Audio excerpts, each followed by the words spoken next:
ಕರ್ನಾಟಕದಲ್ಲಿರೋ ತೆಂಗಿನ ತೋಟ ಇರುವಂಥ ರೈತರ ಕಷ್ಟನ ನೋಡಿ ನಮ್ಮ ಮಾಡರ್ನ್ ಡೈರಿ ಮಷಿನ್ ಅವರು ಈ ಮಷಿನ್ ಲಾಂಚ್ ಮಾಡಿದ್ದಾರೆ.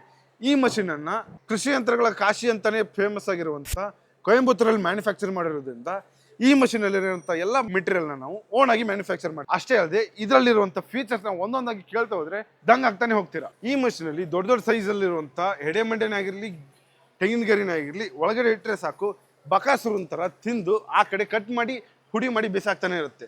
ಯಾಕಪ್ಪ ಅಂತಂದ್ರೆ ಈ ಮಷಿನ್ ಅಲ್ಲಿ ನಾವು 2 ಸ್ಟ್ರಾಂಗ್ ಆಗಿರುವಂತ D2 ಬ್ಲೇಡ್ ನ ಕೊಟ್ಟಿರ್ತೀವಿ. ಇದು ಬಂದ್ಬಿಟ್ಟು ನೀವು ಹಾಕುವಂತ ತೆಂಗಿನ ಗರಿನ ಕಟ್ ಮಾಡಿ ಬಿಸಾಗುತ್ತೆ. ಮತ್ತೆ ಇಲ್ಲಿರುವಂತ ಪ್ಲೇಸ್ ಅಲ್ಲಿ 14 ಬ್ಲೇಡ್ ಇರುವಂತ ಪಲ್ವರೈಸರ್ನ ಕೊಟ್ಟಿರ್ತೀವಿ. ಈ ಪಲ್ವರೈಸರ್ ಏನ್ ಮಾಡುತ್ತಪ್ಪ ಅಂತಂದ್ರೆ ನೀವು ಹಾಕಿರುವಂತ ತೆಂಗಿನ ಗರಿನ ಕಟ್ ಮಾಡಿದ್ಮೇಲೆ ಹುಡಿ ಮಾಡಿ ಅರ್ಧ ಇಂಚ್ನಷ್ಟು ಕಟ್ ಮಾಡಿ ಬಿಸಾಕ್ತಾನೆ ಇರುತ್ತೆ. ಅಷ್ಟೇ ಅಲ್ಲ, ಈ ಮಷಿನ್ ಜೊತೆ ನಾವು 360 ವೀಲ್ನ ಕೊಟ್ಟಿರ್ತೀವಿ, ಹಾಗಾಗಿ ಆರಾಮಾಗಿ ತಳ್ಕೊಂಡು ಹೋಗ್ಬೋದು. ಇದುವರೆಗೂ ಹೇಳಿದ್ದು ಬರೀ ಟ್ರೇಲರ್ ಮಾತ್ರ. ಈ ಮಷಿನ್ ಬಗ್ಗೆ ಇನ್ ಡೀಟೇಲ್ ಆಗಿ ತಿಳ್ಕೋಬೇಕು ಅಂದ್ರೆ ಸ್ಕ್ರೀನ್ ಮೇಲೆ ಕಾಣುವಂತ ನಂಬರ್ಗೆ ಕಾಲ್ ಮಾಡಿ ಈ ಮಷಿನ್ ಅನ್ನು ಬುಕ್ ಮಾಡಿ.